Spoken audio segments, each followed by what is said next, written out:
Ayúdanos, Señor, y abre nuestro entendimiento. Te lo pedimos en el nombre precioso de Jesús. Amén y amén. Pedirles también, por favor, que vean la información que les he mandado en esta tarde al grupo de WhatsApp de la iglesia. Si alguien no está en el grupo, pero quiere recibir ese estudio, esa reflexión acerca de lo que representó en su día la fiesta de Purim, que se está celebrando en estos días nuevamente en Israel. Yo hace años ya di una explicación acerca de esos nombres, ¿verdad?, que aparecen a la derecha en las Biblias en hebreo y unas palabras a la izquierda, y cómo hay unas letras pequeñitas y unas letras grandes en comparación con otras, todo lo que eso representa. Y les mandé esta tarde ese artículo porque no tiene desperdicio, es muy, muy interesante. Solamente unos pequeños detalles para despertar el interés, para que vean o para que lean, mejor dicho, ese documental o esa información. La fiesta de Purim se llevó a cabo en los días de la reina Esther, ¿verdad?, y del rey Asuero. En estos días se lee todo el libro de Esther, volviendo a recordar la historia de cómo Dios salvó del exterminio, de la destrucción a todo el pueblo de Israel. Veis que el enemigo siempre quería más y más, ¿verdad? En un principio, un hermano mató a otro, pero no fue suficiente. Más adelante vemos cómo el enemigo intenta, mezclar a la raza humana con aquellos engendros espirituales, ¿verdad?, con aquellas deformaciones terribles que produjeron la ira de Dios y tuvo que finalmente mandar el diluvio. Vemos más adelante cómo el faraón no se conformaba con matar a uno, sino con matar a todos los niños. Pero en el libro de Esther lo que vemos es que el diablo quiso ir un paso más allá, y lo que puso en el corazón de un perverso llamado Amán era la exterminación, la aniquilación total del pueblo de Israel, incluido hombres, mujeres, niños, ancianos, etc. El Señor intervino de una forma milagrosa, y esa liberación, ese milagro se recuerda todos los años en una fiesta que, repito, se está celebrando en estos días y que se llama la fiesta de Purim. La palabra Purim viene de la palabra pur, que significa suerte. Purim es suertes, como se echó suerte sobre el pueblo de Israel, y el Señor, pues una vez más, protegió sobrenaturalmente a ese pueblo. Cuando se produce una matanza de los enemigos que querían destruir al pueblo de Israel, el rey Asuero, que es el marido de la reina Esther, le dice: hoy han muerto 500 hombres y los 10 hijos de Amán. ¿Tiene alguna petición más la reina? Y la reina, su esposa Esther, dice: quiero que mañana a los 10 hijos de Amán, que ya estaban muertos, los cuelguen en la horca. Y de ahí hay toda una explicación de esa palabra mañana, de cómo hay momentos en la que la reina Esther dice que se dirigía al rey Asuero, incluso mencionándolo por nombre, pero hay otros momentos en los que simplemente menciona la palabra rey, dando a entender de que le hacía la petición al rey, al Señor Dios Todopoderoso. Y vemos cosas muy interesantes de cómo no hace mucho tiempo atrás ahorcaron también a otras 10 personas. Y ese artículo que les he mandado esta tarde, yo ya lo había leído hace años, lo conocía. De hecho, les expliqué el tema de los números, de las letras en el libro de Esther, pero quiero que lo lean porque es muy interesante, y una vez más se demuestra la credibilidad de la Biblia. La Biblia es un libro matemáticamente perfecto, que se adelanta en el espacio y en el tiempo, no solamente dándonos información de cosas que ocurrieron, sino de cosas que ocurrieron, pero que tienen un reflejo y una repercusión en el futuro. Y es muy interesante ese artículo, y me gustaría de verdad que lo leyeran con detenimiento. Yo se lo mandé, ya digo, al grupo de WhatsApp, pero si alguien lo quiere tener y no está en el grupo, pues me das tu teléfono y yo te lo mando sin ningún problema, ¿de acuerdo? Nosotros nos vamos al libro de Ezequiel. Ezequiel era un sacerdote que había sido llevado cautivo a Babilonia. Ustedes saben que las tribus del norte, que formaron un país y adoptaron el nombre Israel y decidieron que Siquén, la actual Nablus, fuera la capital del Reino del Norte, fue arrasado tiempo antes de que Nabucodonosor decidiera atacar las tribus del sur. Las tribus del sur, cuando hablo de las tribus del sur, me refiero a la pequeña tribu de Benjamín y a la tribu de Judá, que permanecieron un siglo y pico más en el territorio de Israel. También fueron sacadas de la tierra, fueron llevadas al cautiverio por Nabucodonosor 70 años, y estas dos tribus después retornan. Y ese retorno, todo lo que hicieron, la reconstrucción del templo, de la ciudad, de las murallas, etcétera, pues se nos relata en el libro de Esdras y en el libro de Nehemías, que algunos creen que era un solo libro, no dos como tenemos nosotros en nuestras Biblias, el libro de Nehemías y el libro de Esther. Se creen que los dos formaban un solo tomo, un solo libro. Pero bueno, independientemente de eso, vemos que Ezequiel está en el cautiverio y él, estando en Babilonia, el Señor le revela una serie de cosas acerca de su pueblo.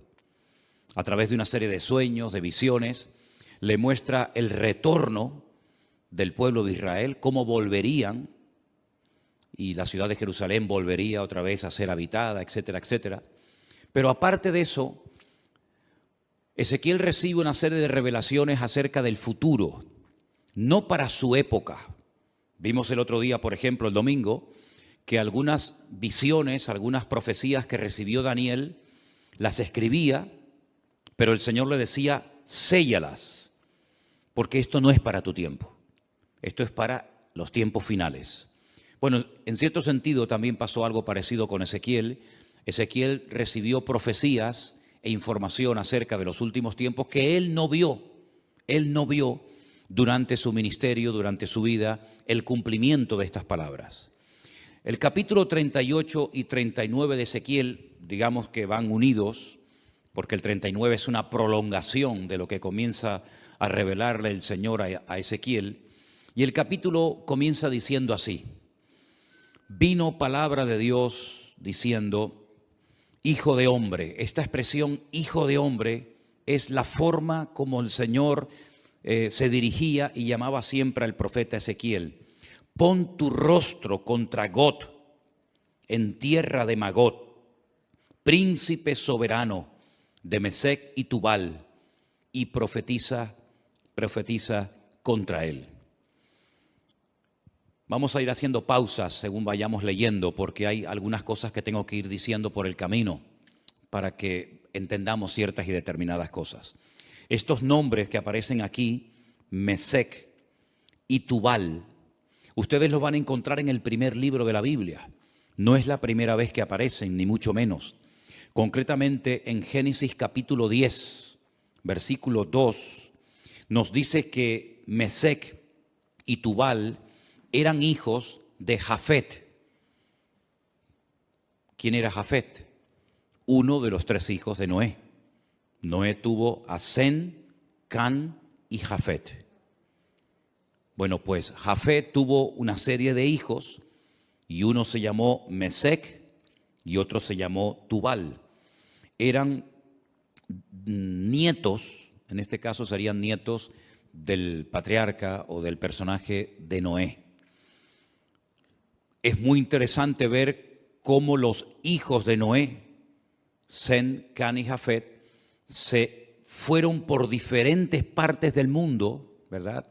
Y conquistaron territorios y tierras. Y bueno, vemos que los europeos tienen un origen, los africanos tienen otro, y cada nación pues tiene un origen diferente, ¿verdad? Y todo procede de los tres hijos de Noé, Sem, Can y Jafet. Los cananeos, que son los descendientes de Can, nieto de Noé, pues se fueron a lo que conocemos hoy en día como Israel, ¿verdad? Y allí ese país se llamaba en el principio Canaán. Y el Señor sacó a su pueblo de la esclavitud en Egipto para llevarlos a Canaán, donde vivían los cananeos. Y los cananeos, ese país estaba habitado por una serie de países, de reinos, de naciones. La mayoría de ellos los conocemos por nombre. Allí estaban los filisteos, aunque no eran de Canaán. Los filisteos venían de la isla de Creta y decidieron ocupar la costa de lo que hoy en día conocemos como Israel, y ocuparon ciudades pues tan emblemáticas y tan conocidas como, por ejemplo, Gaza, que todavía se sigue llamando igual, Asdod, Askelón, Gat, Ecrón. Los filisteos, digamos, que vivían en la costa. Los jebuseos eran los que vivían en el monte Moriah, los que vivían en lo que sería Jerusalén. Y bueno, allí estaban los moabitas, los eteos, etcétera, etcétera. Y eran naciones que no les correspondía habitar en aquel lugar, e Israel tenía que expulsarlos de su tierra. Ahora, en los últimos tiempos, la Biblia dice que se levantará un príncipe soberano, se levantará un hombre que se llama en el Antiguo Testamento, uno de los nombres que recibe es God, pero si uno analiza el Antiguo Testamento, nunca hubo un hombre que se llamó God. God es simplemente un nombre que se le da a un personaje político que en los últimos tiempos decidirá unilateralmente, aunque realmente detrás de todo esto, por supuesto, siempre está la mano de Dios, atacar al pueblo de Israel desde el norte. No es como Amalek, que venía del sur, o como los moabitas, que venían del este, sino que este enemigo atacará a Israel desde el norte, seguramente cruzará los famosos altos del Golán y llevará a cabo una batalla tremenda. Ahora, lo que no se ponen de acuerdo los comentaristas es cuándo se va a llevar a cabo esa batalla en el valle de Meguido, la famosa batalla de Armagedón, ¿sí? Algunos dicen que esa batalla se va a llevar a cabo antes de la venida del Señor Jesucristo.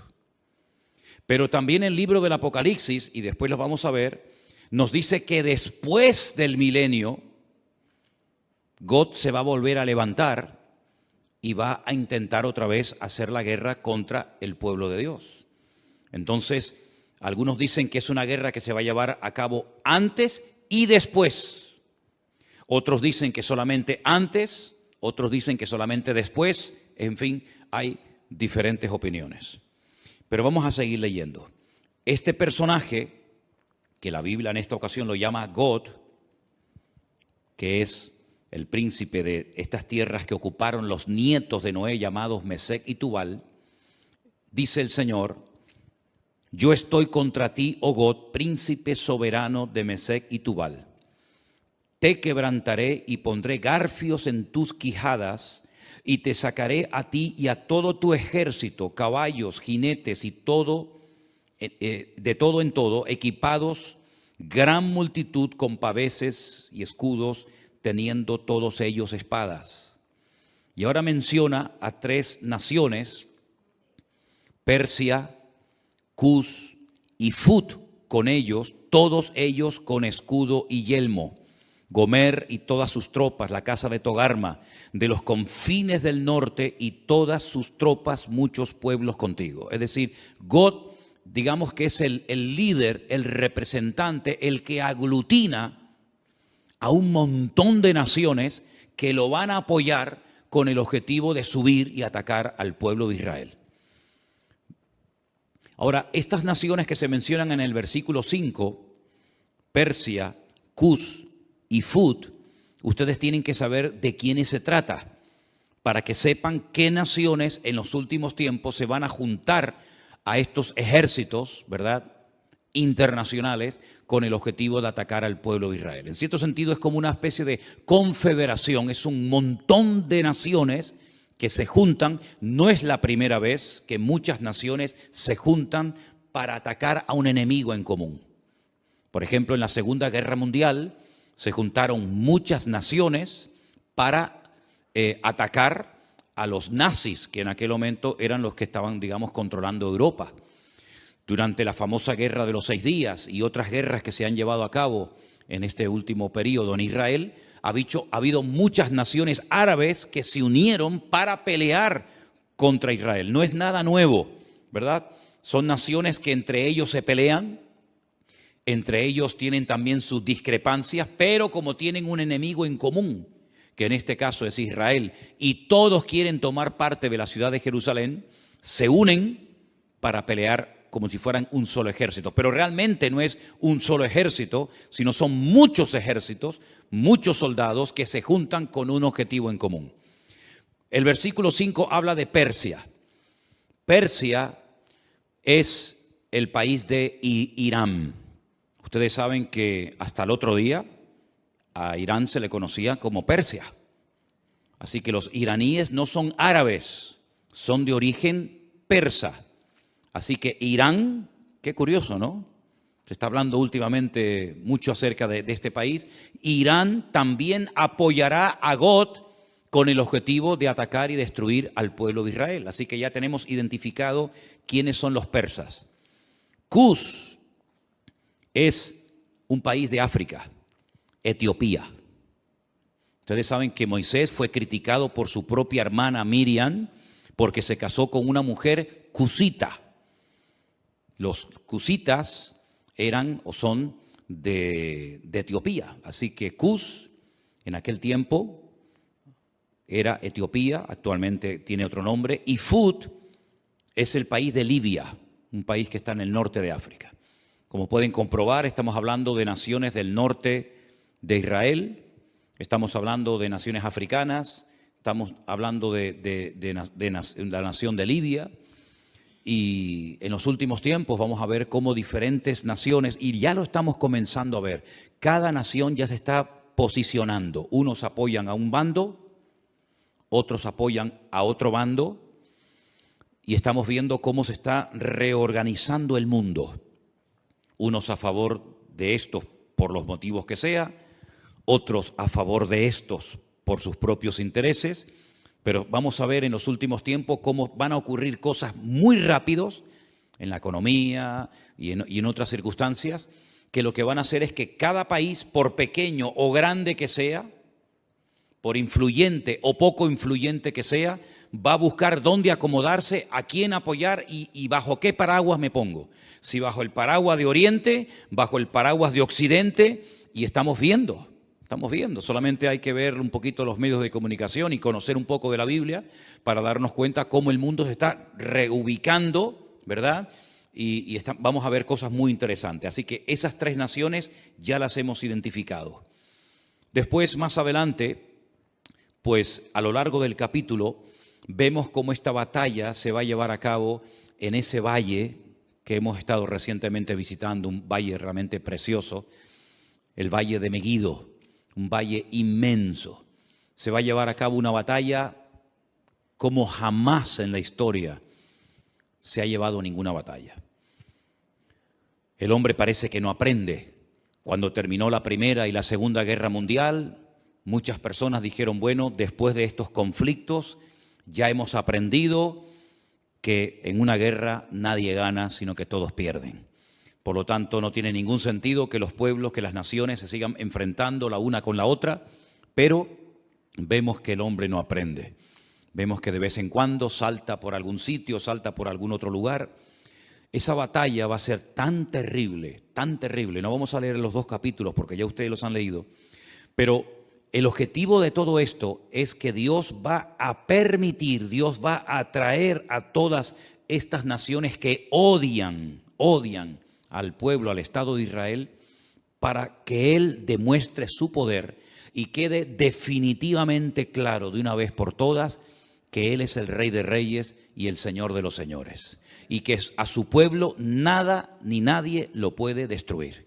Todos los imperios, y podríamos hacer una lista enorme, todos los imperios, todos los países, todas las naciones que han intentado con todas sus fuerzas destruir al Estado de Israel prácticamente o han desaparecido o no son prácticamente nada en el tiempo presente.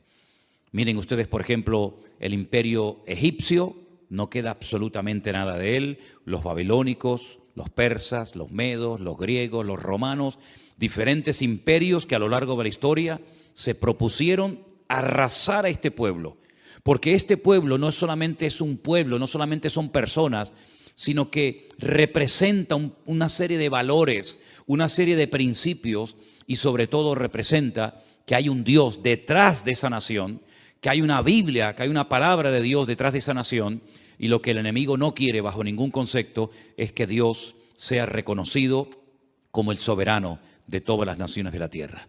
Ahora bien, cuando termine esa batalla tremenda en el Valle de Megiddo, sí me gustaría leer a partir del versículo 4 del capítulo 39, donde dice: sobre los montes de Israel caerás tú y todas tus tropas, y los pueblos que fueron contigo, a aves de rapiña de toda especie, y a las fieras del campo te he dado por comida. Es muy interesante cuando estuvimos recientemente ahora, hace unas semanas en Israel, que la ruta migratoria más importante de aves en Europa pasa por el Valle de Megiddo. El año pasado pasaron 2 billones con B, 2 billones de aves migratorias por el Valle del Jordán, cruzando todo el Valle de Megiddo y viniendo cigüeñas, águilas y un montón de aves a Europa y al norte de África, huyendo del frío en las rutas migratorias. Hay un ave de rapiña que son los milanos, que parece como si fuera un águila, que tienen la cola como en forma de horquilla, que en España estaba prácticamente extinguido. Nosotros hemos visto a centenares y a centenares de milanos, que son como un aguilucho grande, revoloteando en el Valle del Jordán hasta hace unas semanas atrás. Es muy interesante ver cómo las aves de rapiña, que tienen su ruta migratoria por ese valle, dice que son llamadas para que coman las carnes de reyes, de príncipes, de soldados, de generales, de comandantes que van a intervenir en ese campo de batalla. Es realmente interesante. Sobre la faz del campo caerás, verso 5, porque yo he hablado, dice Jehová el Señor. Enviaré fuego sobre Magog y sobre los que moran con seguridad en las costas, y sabrán que yo soy el eterno Dios.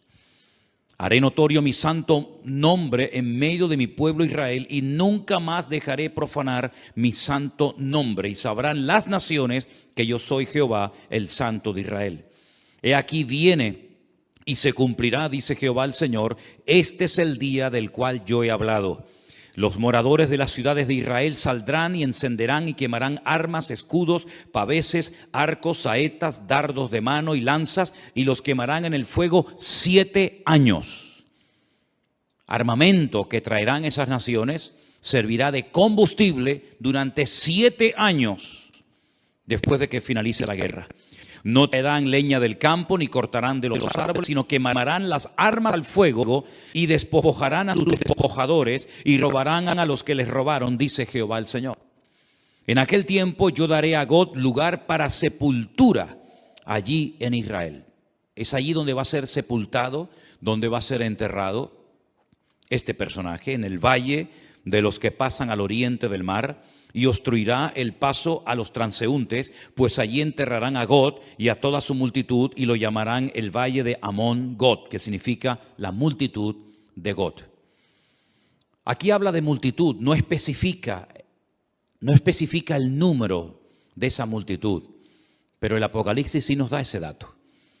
Porque nosotros no solamente tenemos el Antiguo Testamento para saber las cosas que van a ocurrir, por dónde van a atacar, cuántos van a atacar, cuánto tiempo estarán enterrando cadáveres, etcétera, etcétera, sino que además tenemos la información tremenda del Nuevo Testamento, sobre todo las cartas de Pablo a los tesalonicenses, las cartas de Pedro, parte también de la epístola cortita de Judas, y sobre todo el libro del Apocalipsis, donde nos da una información de millones y millones de soldados, 200 millones de soldados que subirán por toda esa cordillera, por esos valles, en dirección a Jerusalén. Pero allí muere este hombre, este personaje, y la casa de Israel los estará enterrando por 7 meses para limpiar la tierra. 7 meses, todos los días enterrando muertos. Hermano, estamos hablando de multitudes, de millones de personas. ¿Cuánto se tardan en enterrar a la gente? Con una pala mecánica haces una zanja enorme y comienzas a echar cadáveres dentro. Pues 7 meses enterrando todos los días muertos. Y los enterrará todo el pueblo de la tierra. y será para ellos célebre el día en el que yo sea glorificado, dice Jehová el Señor. Y tomarán hombres a jornal que vayan por el país con los que viajen para enterrar a los que queden sobre la faz de la tierra, a fin de limpiarla. Al cabo de 7 meses harán el reconocimiento. 7 años quemando el armamento, 7 meses enterrando cadáveres, y pasarán los que irán por el país, y el que vea los huesos de algún hombre pondrá junto a ellos una señal, hasta que los entierren los sepultureros en el valle de Amón-Gad. También el nombre de la ciudad será Amona, y limpiarán la tierra.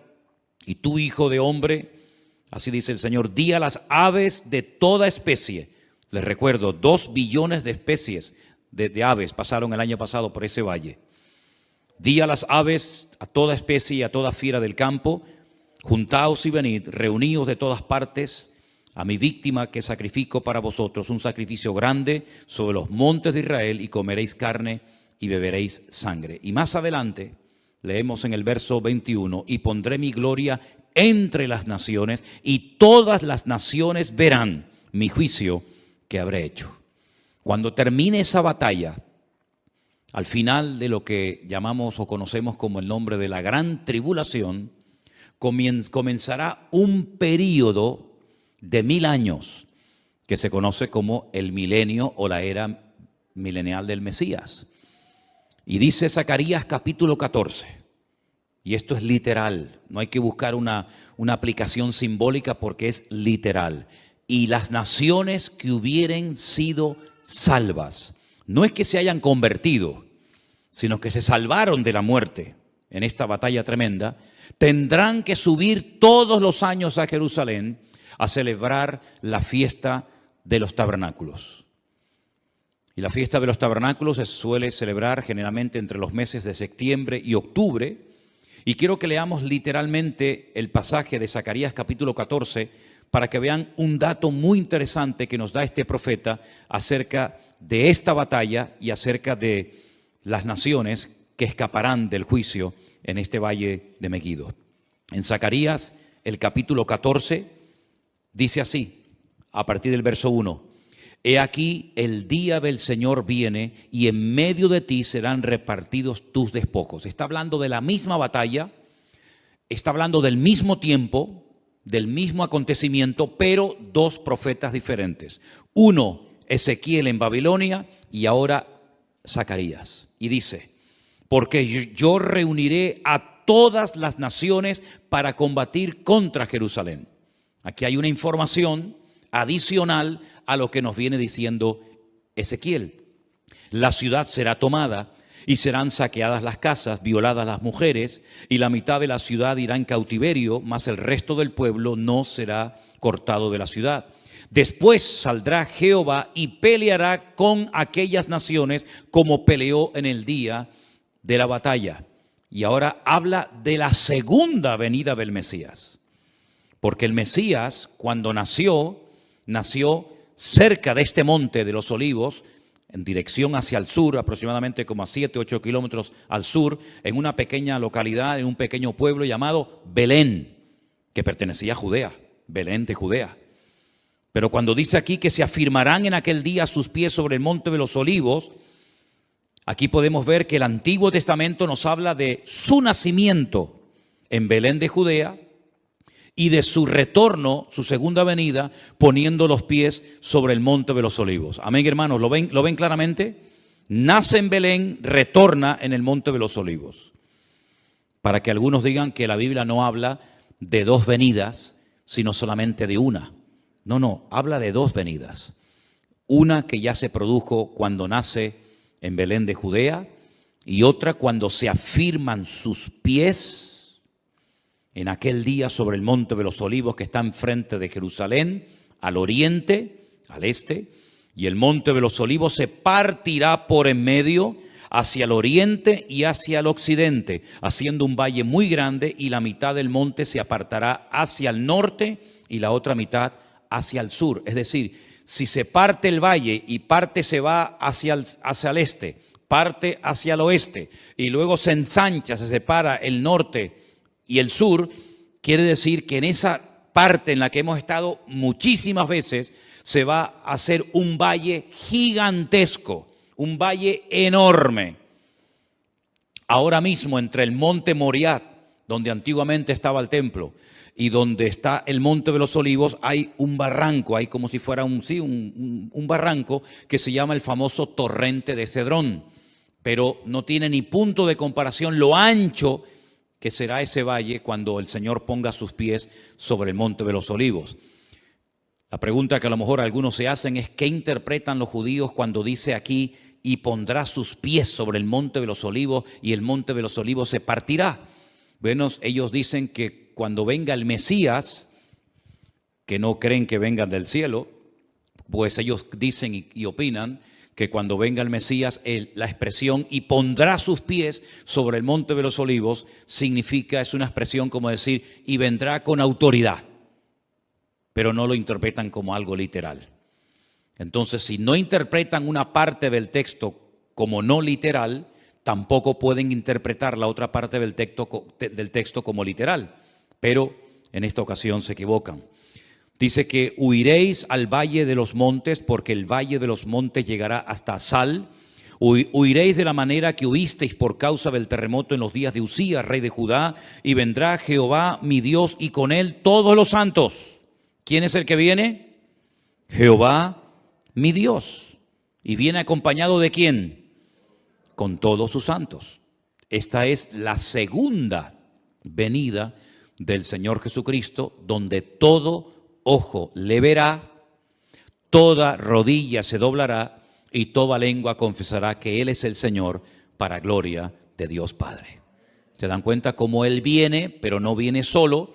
Ya la iglesia ya ha sido arrebatada, ya fue llevada con Él, y cuando Él retorna en su segunda venida, su iglesia no está en la tierra, sino que su iglesia viene con Él en las nubes. Y acontecerá que en ese día no habrá luz clara ni oscura. Acontecerá que no habrá luz clara ni oscura. Qué cosa tan rara, ¿verdad? Será un día el cual es conocido de Jehová, del Señor, que no será ni de día ni de noche. No nos hacemos ni la más remota idea cómo puede ser, porque en nuestra mente no cabe decir, o es de día o es de noche. Pero dice, no va a ser ni de día ni de noche. ¿Y cómo será ese día? Solamente Él lo conoce. Pero sucederá que al caer la tarde habrá luz. Al caer la tarde, cuando se oculta el sol, es cuando ya se hace la noche. Pero aquí es al revés. Cuando llega la tarde, es cuando hay luz. Qué cosas tan interesantes, qué cambios, ¿no? Qué cambios tan tremendos va a haber. Acontecerá también en aquel día que saldrán de Jerusalén aguas vivas como ríos. ¿Saben que hay un barrio en Jerusalén por el cual hemos caminado muchísimas veces, que es el barrio de las 100 puertas, el barrio de los ultraortodoxos judíos, el barrio de Mea Sharim, las 100 puertas, que han descubierto que por debajo de ese barrio corren ríos de agua tremendos, como aguas subterráneas? Tal vez cuando se produzca ese terremoto tremendo, al poner sus pies sobre el monte de los Olivos, esas aguas broten, salgan hacia arriba, y dicen que la mitad de esas aguas irán hacia el mar oriental y la otra mitad hacia el mar occidental, en verano y en invierno. Israel es el único país que tiene 4 mares, 2 internos y 2 externos. Tiene un mar que realmente es un lago, pero lo llaman el lago o el mar de Genesaret al norte. Más hacia el sur está el mar Muerto, que es mucho más grande que el mar de Galilea. Luego, al oeste está el Mare Nostrum, el mar Mediterráneo, que según como se mire, ahí termina o ahí empieza el mar Mediterráneo y llega hasta el Peñón de Gibraltar. Y luego al sur, ¿verdad?, está el Mar Rojo o el Mar de los Juncos, porque tiene un color rojizo por unas hierbas que hay allí. Como hay otro mar que se llama el Mar Negro, por unas algas que hace que parezca que el agua está negra, ¿verdad? Y dice que hay aguas de Jerusalén que llegarán y entrarán en el mar Mediterráneo, y otra parte de las aguas entrarán en el mar Muerto, y Jehová será rey sobre toda la tierra, y en aquel día Jehová será uno, y uno su nombre. ¿Verdad? No se le va a llamar de diferentes maneras, sino que uno será su nombre, tendrá un solo nombre. Y toda la tierra se volverá como llanura desde Jeba hasta Rimón, al sur de Jerusalén, y ésta será enaltecida y habitada en su lugar desde la puerta de Benjamín hasta el lugar de la puerta primera, hasta la puerta del ángulo, y desde la torre de Anael hasta los lagares del rey. Y morarán en ella, y no habrá nunca más maldición, sino que Jerusalén será habitada confiadamente. No estamos haciendo referencia a la nueva Jerusalén, que es la que Juan recibe en revelación y que nos cuenta cómo es en el capítulo 21 y el capítulo 22 del libro del Apocalipsis. Esta no es la nueva Jerusalén, esta es la Jerusalén renovada, transformada, pero terrenal, ¿verdad? En la cual Cristo, con todo su pueblo, sus hijos, estará reinando durante 1000 años. Pero no es la nueva Jerusalén de las calles de oro, las puertas de perla, etc. Pero se vivirá en esa ciudad. Y esta será la plaga con la que herirá Jehová o el Señor a todos los pueblos que pelearon contra Jerusalén. Eso no lo dice Ezequiel. Ezequiel dice que las tropas de Gog, o del anticristo, si lo prefieren así, quieren atacar y destruir Israel, pero dice que morirá, que será enterrado en Israel, pero no dice cómo morirán las personas en el campo de batalla. Pero Zacarías sí recibió el dato, la revelación de cómo morirían. Dice que será como una especie de plaga. Esta será la plaga con la que Jehová herirá a todos los pueblos que pelearon contra Jerusalén. Escuchen, la carne de ellos se corromperá estando ellos sobre sus pies. Están de pie, no están sentados ni acostados, están de pie, peleando, batallando. Se consumirán en las cuencas sus ojos y la lengua se les deshará en su boca. ¿Esto qué es? ¿Un ataque bacteriológico? ¿Un ataque nuclear? Pero esta será la forma como morirán esas personas que fueron a atacar a Jerusalén. Acontecerá en aquel día que habrá entre ellos gran pánico enviado por Dios, y trabará cada uno de la mano a su compañero y levantará su mano contra la mano de su compañero. Se matarán entre ellos, se pelearán entre ellos, se matarán entre ellos. Increíble, ¿eh? Judá también peleará en Jerusalén, y serán reunidas las riquezas de todas las naciones de alrededor, oro, plata, ropas de vestir en gran abundancia. Así también será la plaga de los caballos, de los mulos, de los camellos, de los asnos y de todas las bestias que estuvieren en aquellos campamentos. Todos los que sobrevivieren de las naciones que vinieron contra Jerusalén, aquí hay un dato muy importante, subirán de año en año para adorar al Rey, a Jehová de los ejércitos, a celebrar la fiesta de los tabernáculos. Todos los años tendrán que subir. ¿Por qué la fiesta de los tabernáculos y no otra fiesta? Porque las 3 fiestas de obligatorio cumplimiento que recibió el pueblo de Israel, que son Pascua, Pentecostés o Shavuot y la fiesta de los tabernáculos, las 2 primeras ya tuvieron un cumplimiento profético en la vida del Señor Jesucristo. Dice Pablo, Él es nuestra Pascua. Jesús fue sacrificado, fue crucificado, murió en la fiesta